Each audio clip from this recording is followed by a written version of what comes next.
Oh, Seika. Hello, Seika. How's your day? Huh? How's your day? Tired? Ayos natin tenga. Ha? Ganda. Let's read a fable. Huh? Viewers, Seika will listen to my fable. Okay? The brother and sister. Once upon a time, there lived a man who had 2 children, a boy and a girl.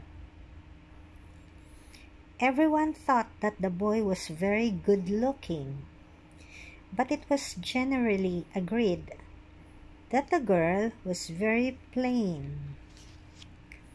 To save the boy from becoming big-headed and the girl from being miserable and jealous, the children's parents made sure that they never saw their own reflections.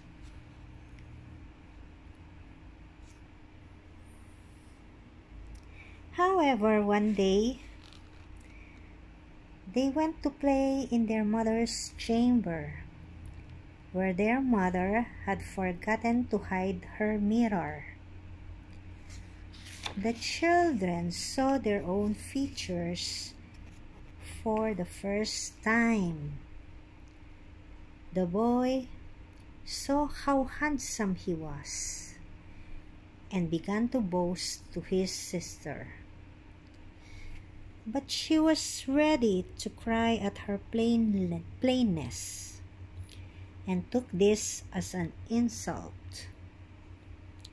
She ran to her father and moaned about her brother's vanity. Sleepy na talaga. The man just laughed and said, "Children, now you have seen yourselves.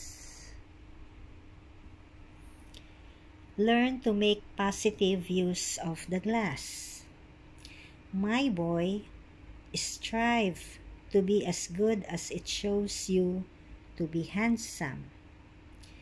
And you, my girl, resolve to make up for the plainness of your features by the sweetness of your nature. Good virtues are more important than beauty." Done reading. Say guys, sleep well. Bye-bye viewers. See you at the next vlog. Seika is Sleeping Beauty na.